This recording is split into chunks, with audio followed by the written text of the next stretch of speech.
Ok, bon, alors c'est la deuxième fois que j'enregistre cette vidéo, donc si jamais je bafouille ou je dis des trucs qui vont pas, c'est tout à fait normal, bref. Eh bien salut à tous et à toutes, c'est Kev, aujourd'hui on se retrouve pour une nouvelle vidéo, j'espère que vous allez bien. Personnellement, j'ai la double patate du coup. Alors, comme vous l'avez vu dans le titre, un gros débat, un gros sujet, quelque chose qui risque de faire énormément causer dans les commentaires. Parce que voilà, je vais démontrer, en tout cas mon point de vue, essayer d'expliquer pourquoi, selon moi, vraiment j'insiste sur que c'est moi, que c'est mon avis de mon mien, hein, c'est de moi, que Les Animaux Fantastiques est une saga ratée, d'accord ? Rien que là, je sens les gens, ils vont mettre pause et tout. Avant de mettre pause, vous mettez le pouce, vous mettez l'abonnement pour le référencement, tout ça. Bref, voilà. Donc, je sais très bien que ça risque de faire gueuler ce que je viens de dire parce que, voilà, il y a quand même énormément de fans des Animaux Fantastiques. Mais soyons clairs, par rapport à Harry Potter, c'est vraiment pas fou. Alors, ça fait longtemps que sur la chaîne, je défends énormément ce point-là, que j'essaye énormément de vous l'exposer, de vous raconter pourquoi j'aime pas, pourquoi les Animaux Fantastiques c'est pas fou et tout. Et souvent, quand on dit ça, vous êtes là, ouais, n'importe quoi Sky, ouais, n'importe quoi Kev, vous dites des bêtises, les Animaux Fantastiques c'est trop bien tout. Reprenons depuis le début. Et là, on déchire la feuille, idée reçue et tout, comme Max. Non, pas du tout.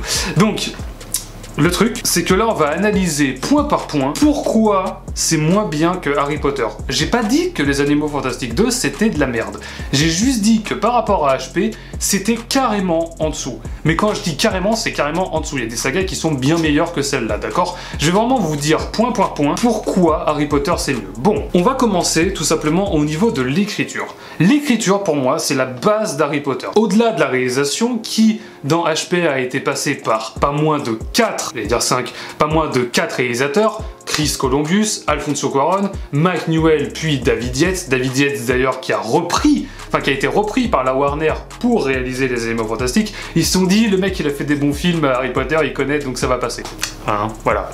Non, mais moi je pense pas que ce soit au niveau de la réalisation que ça a merdé, parce que voilà, ça a très bien marché sur HP, mais bref, je m'égare. Moi je pense plutôt que c'est au niveau de l'écriture. Rappelez-vous, à la base, donc c'est J.K. Rowling qui écrit Harry Potter, ça vous le savez tous, mais ce n'est pas elle qui transpose au cinéma, d'accord? Elle écrit d'abord les livres, pas beaucoup, elle écrit je crois le 1, le 2 et le 3, si je dis pas de bêtises, en tout cas le premier, puis le projet va être porté au cinéma, mais au début, quand ça va être porté, c'est pas fou. Les contributeurs et les producteurs, ils regardent, ils se disent ça fait vachement enfantin quand même, non on va pas le faire. Finalement ils trouvent un réalisateur, Chris Columbus, Maman j'ai raté l'avion, des trucs de genre, tu vois, un mec qui a l'habitude de faire des films pour gosses. D'ailleurs je dis Maman j'ai raté l'avion, je suis même pas sûr de cette info, mais il me semble que oui quand même. Mais donc un gars qui fait des films pour enfants, un réal voilà, qui a l'habitude de toucher les enfants. Sorti de son contexte, c'est bizarre comme phrase.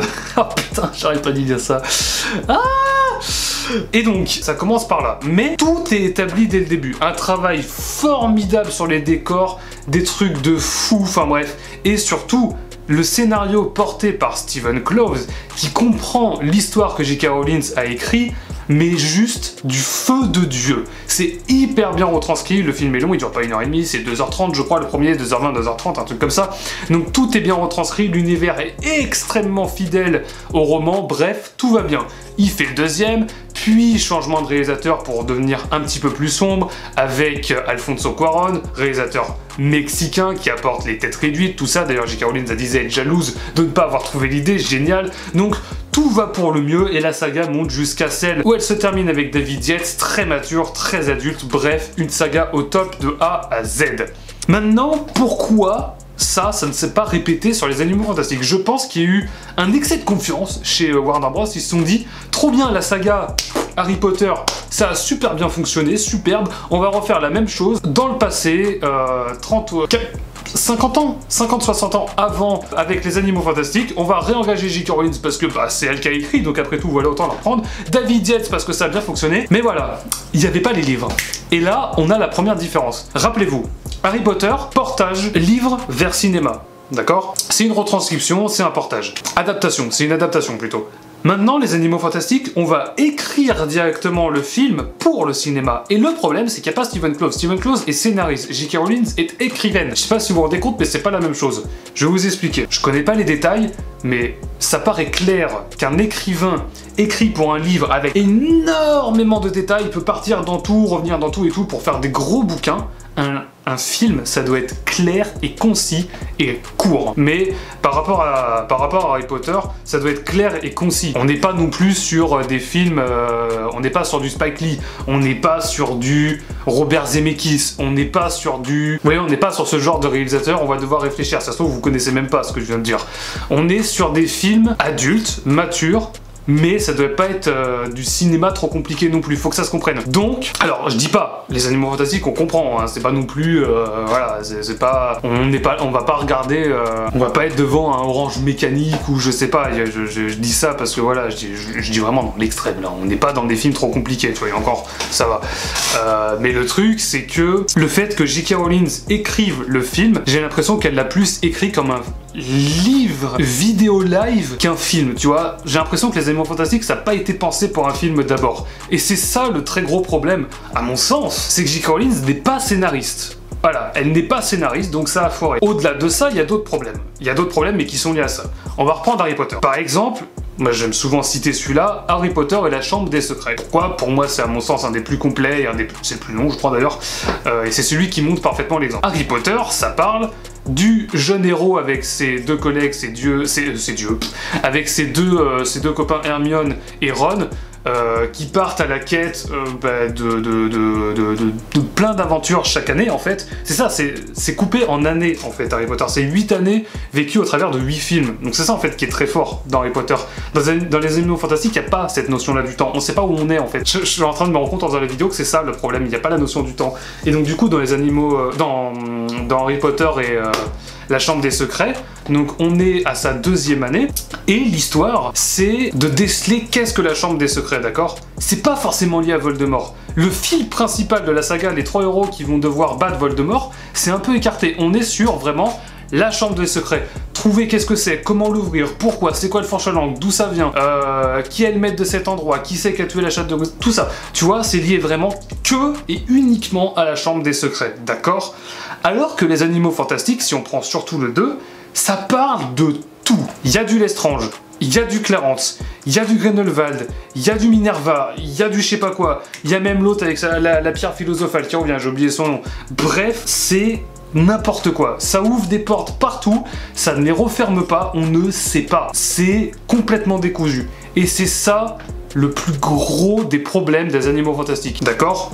Après, vous allez me dire, mais t'es mauvaise langue, la saga elle est pas finie, qu'est-ce que t'en sais, c'est facile de la juger, Harry Potter, parce que c'est déjà fini, tout ça. Oubliez pas un truc, c'est que Harry Potter, quand ça a été créé, ça a été adapté au cinéma, et après, tous les livres ont été écrits en même temps que les films, d'accord? Donc c'est possible de juger une saga avant même qu'elle soit finie. Moi, Harry Potter, à l'époque, pendant que c'était en cours, on savait déjà que ça allait être une saga énorme, à moins que vraiment le dernier film foire complètement, ça partait sur de bonnes bases. Là, ils vont rattraper ça, parce que les Animaux Fantastiques 3, Stephen Kloves revient, il me semble. Info à prendre avec des passettes, mais il me semble qu'il revient. Donc du coup, il va pouvoir épauler J.K. Rowling. Ce qui serait bien, c'est que J.K. elle écrive quelque chose, tu vois, elle écrive le livre, en fait, publié ou pas, peu importe, et Steve Kloves derrière, il revient et fait « Ouais, alors ça c'est de la merde, ça on enlève, ça. Ah, ça c'est pas mal, on va changer ça, tu vois. » Et qu'il fasse vraiment son métier de scénariste, tu vois. Et là, peut-être qu'on pourra avoir quelque chose. Plein de trucs risquent d'enlever. Plein de trucs risquent d'être enlevés, on va arriver dans le film, on est en mode putain, mais dans les Animaux Fantastiques 2, il y avait ça, là on répond pas à le truc, mais c'est normal en fait. Ils y répondront dans le 4, dans le 5, le 6, le 7, le 8, qu'est-ce que j'en sais jusqu'où ils iront, mais peu importe, il faut prendre son temps pour faire un film.